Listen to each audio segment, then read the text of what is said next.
by Jupiter's mighty thunder. Welcome back, stargazers and seekers, to the Transits Guide 2025 series right here on Traditional Astrology. I'm Arlo, your guide through the heavens, and today, we're soaring straight into one of the year's most powerful cosmic events, the solar eclipse in Aries on March 29, 2025. Now, don't let the word eclipse spook you. This one's a game changer, and hopefully for the better. It's a North Node eclipse, so we're talking growth, momentum, and bold new beginnings, though yes, a few bumps along the way, especially with Venus retrograde stirring the pot. So, what does it mean for your rising sign? What doors are opening? What patterns are ending? Get ready, because I'm about to break it all down: bound placements, Venus's role, rising sign forecasts, and how to harness this eclipse like a celestial pro. Fasten your seatbelts. We're heading full speed into the heart of Aries fire. Let's go.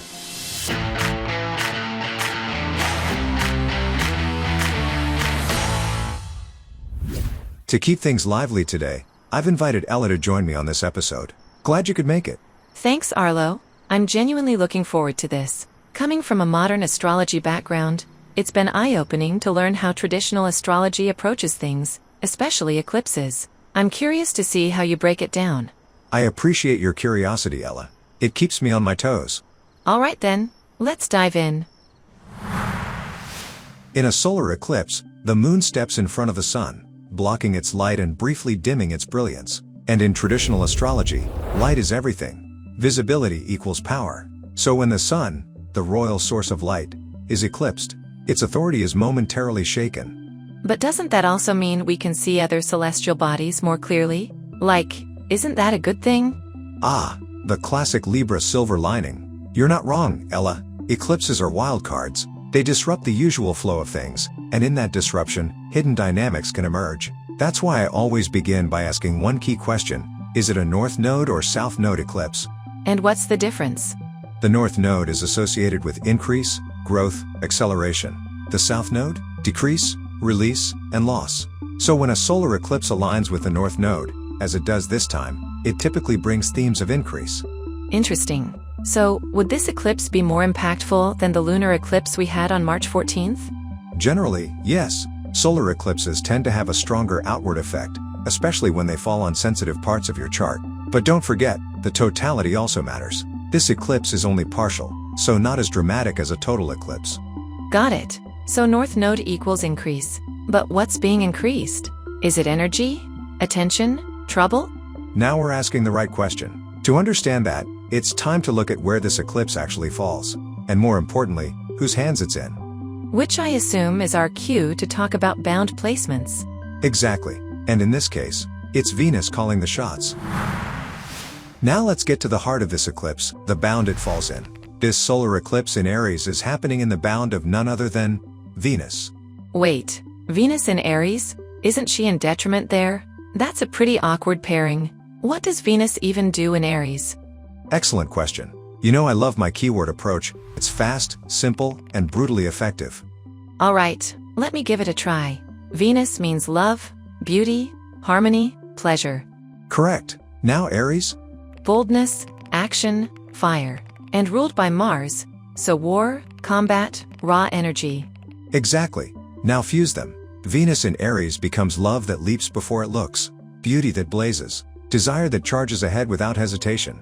So, first to flirt, first to fall, and maybe first to storm off after a dramatic argument?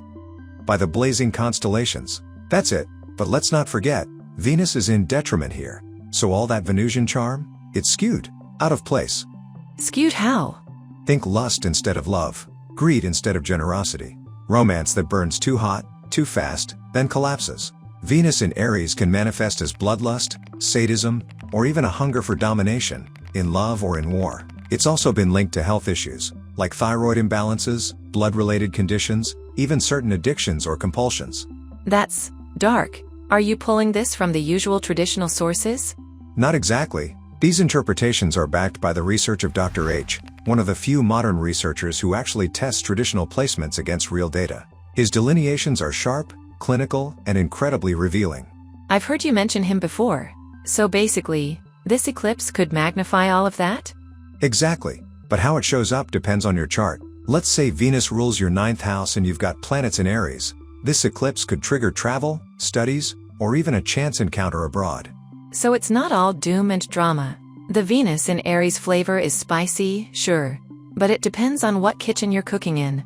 Now you're talking like an astrologer.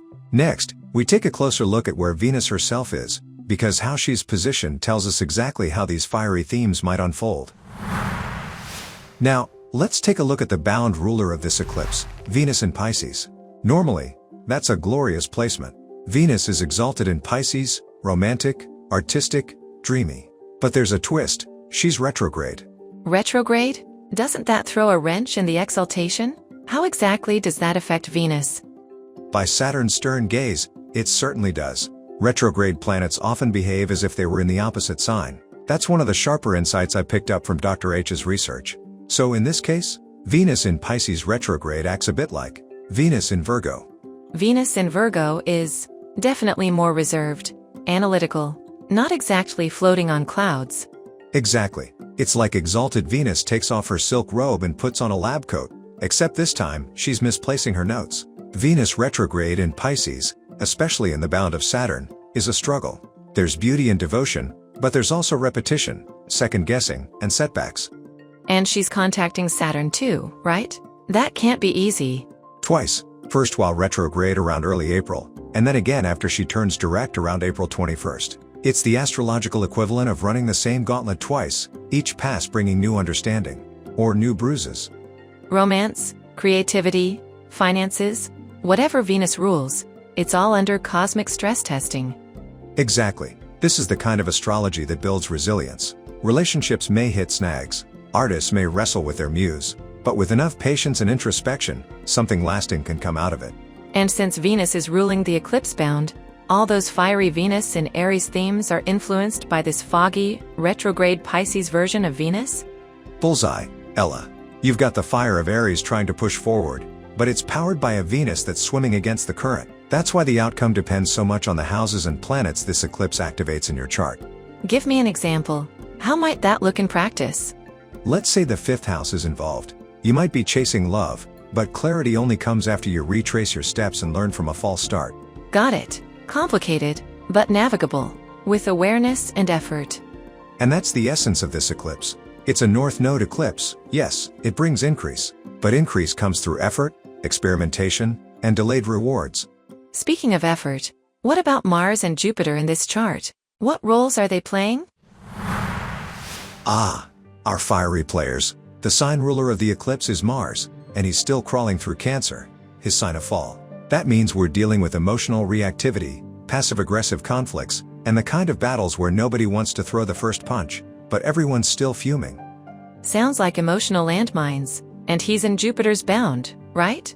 Correct. Thankfully, that helps contain the worst of Mars' outbursts. Jupiter adds a little moral compass, an instinct to pull back before things spiral out. And Jupiter himself? Jupiter is in Gemini, still in Venus's bound, still in a decent solar phase. He brings curious conversations, bursts of laughter, a desire to learn, play, and socialize. But Mercury is retrograde.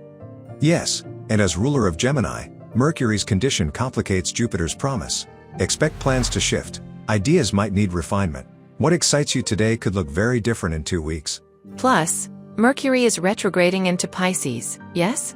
Right again. Mercury will re-enter Pisces and go direct on April 7th. That's when clarity starts returning, especially in the areas of life ruled by Mercury in your chart.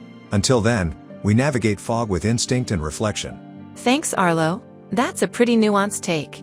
Now that we've unpacked the eclipse chart, it's time for what you've all been waiting for. Predictions for all 12 rising signs. If you don't know your rising sign, visit astro.com and pull up your free chart. The link is in the description. Let's kick things off with Aries Rising. Aries folks, this solar eclipse lands right in your first house, spotlighting self, vitality, and primary motivations. You might feel an urge to surge forward, especially with that North Node push, but be cautious. Venus in Pisces retrograde ties your 12th and 6th houses into the mix. So that axis suggests potential health issues, or maybe burdens with subordinates? It doesn't sound too fun. Exactly. You may face physical fatigue or an unexpected illness, especially if you're already burning the candle at both ends. Meanwhile, employees, pets, or even daily routines could demand more attention. Tone down the impulsive Aries gusto. Rest and humility might be your best bet. Key takeaways for Aries Rising. Slow down for health's sake. Overexertion could trigger fatigue or minor ailments.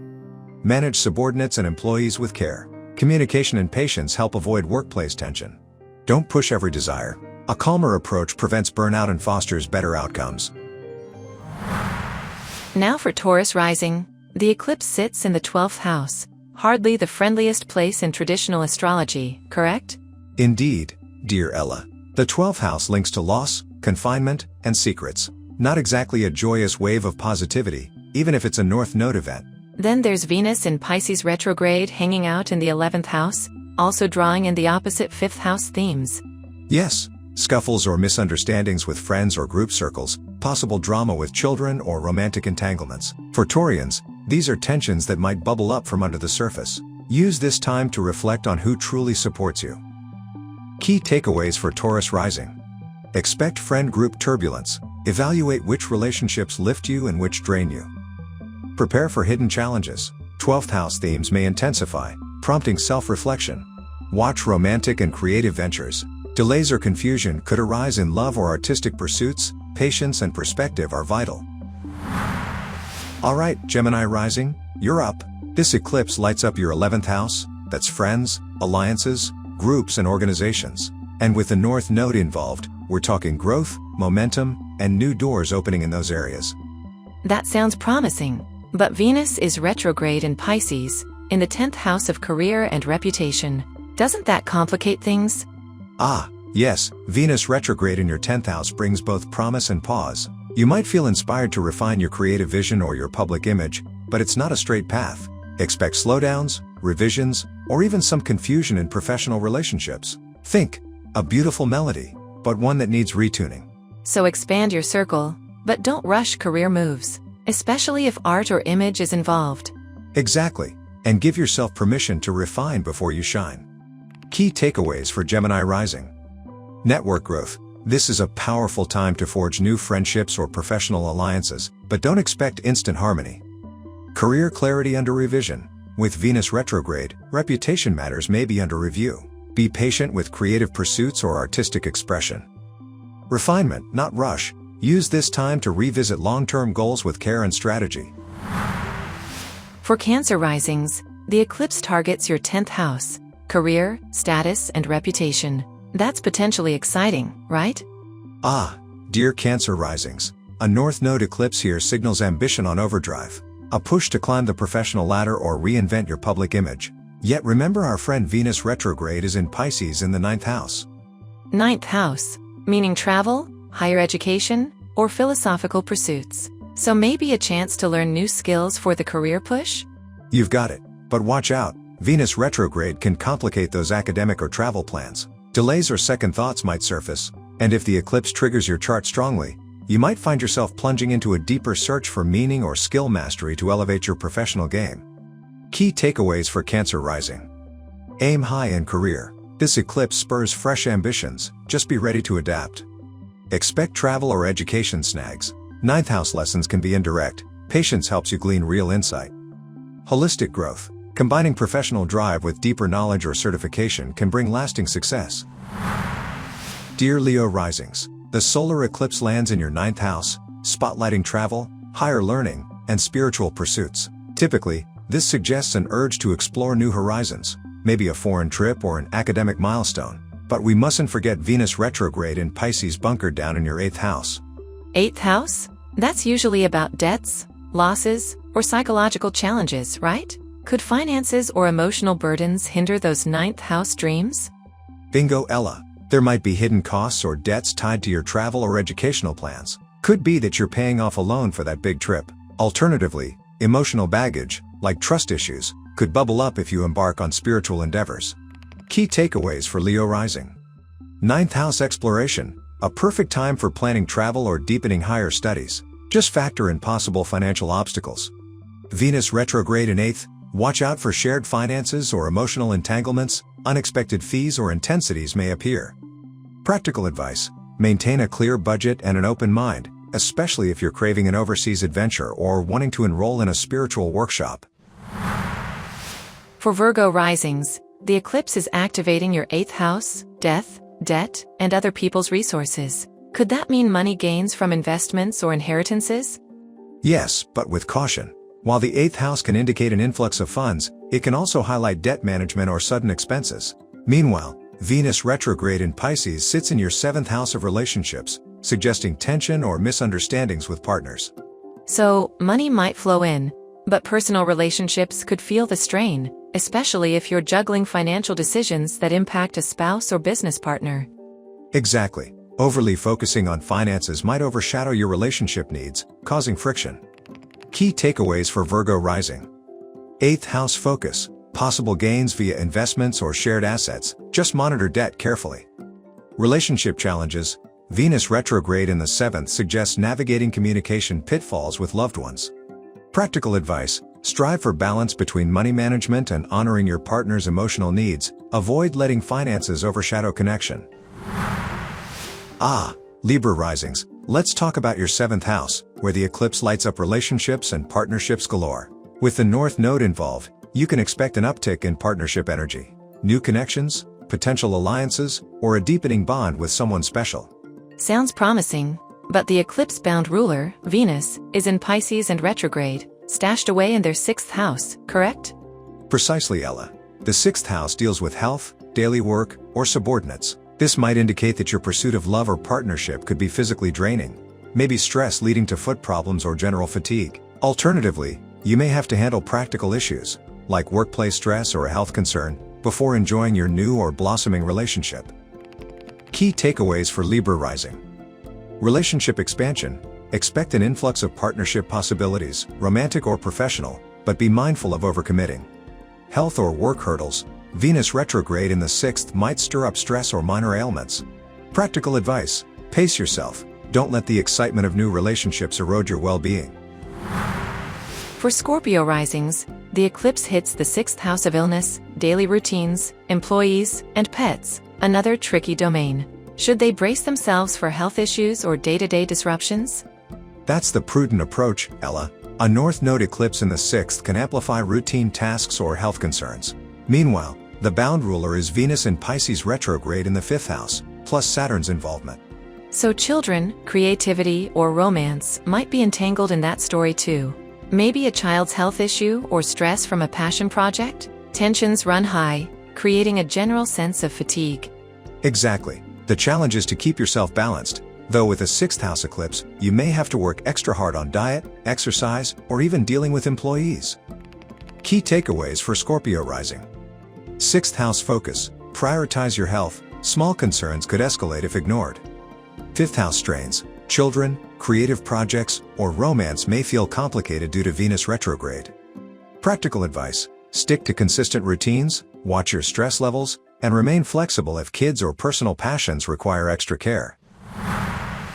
By Jupiter's mighty thunder, Sagittarius risings, get ready for a burst of energy in your 5th house. That's romance, creativity, children, and pure fun. Since this is a North Node eclipse, expect an uptick in opportunities to express yourself or indulge in some well-deserved play. Sounds exciting, but there's also the bound ruler, Venus in Pisces and retrograde, which lands in your 4th house, home and family, right? Exactly. You might be dying to pour your heart into a new romance or creative project, but domestic issues, be it remodeling chaos, family tensions, or moving stress, could slow you down. Key takeaways for Sagittarius Rising.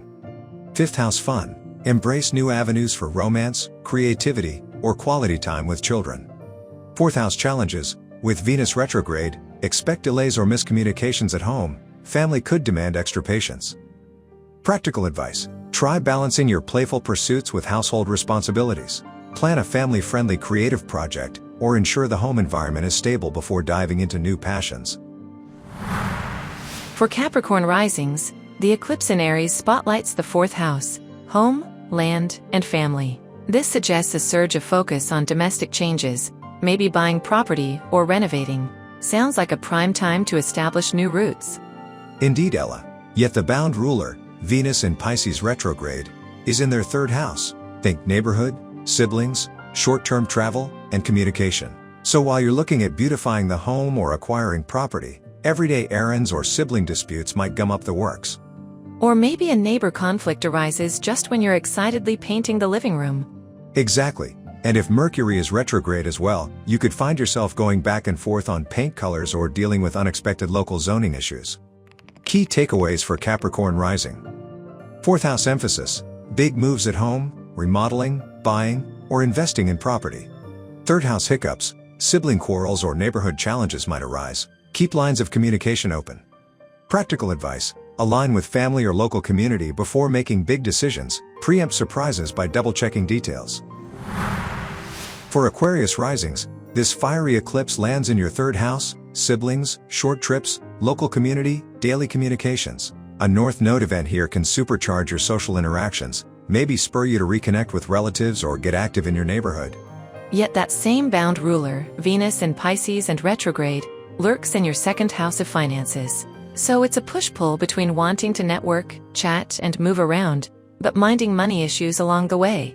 Precisely. You might plan a quick road trip with siblings, only to hit a snag in your budget. Or you could feel the itch to upgrade your gadgets, but finances remain unstable while Venus is retrograde.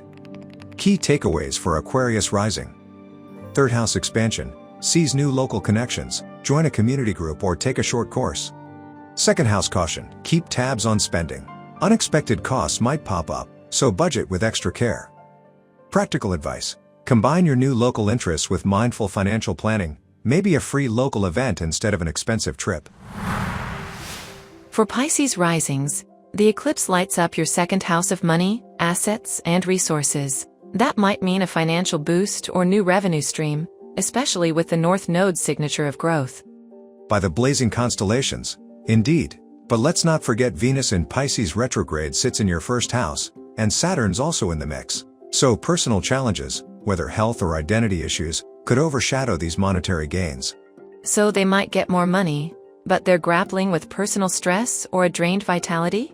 Exactly. Or feeling insecure about how to manage these newfound resources. Saturn demands discipline, so any windfall might come with responsibilities or strings attached. Key takeaways for Pisces Rising. 2nd house boost: look out for financial opportunities or improved income, but handle them wisely. 1st house struggles: Venus retrograde with Saturn could bring self-esteem tests or health concerns. Address them head-on. Practical advice: if money rolls in, invest in your well-being. Seek professional or personal support to maintain balance between resources and your personal vitality. And that wraps up our predictions for all 12 rising signs. Remember, this is just the overview. The real story unfolds when the eclipse touches your unique birth chart. And if you don't know your rising sign, head over to astro.com. It's free, easy, and the link is in the description. And of course, we'd love to hear from you in the comments. Indeed. Keep exploring, keep questioning, and always keep your eyes on the skies. These eclipses, they have a way of rewriting the script. See you next time.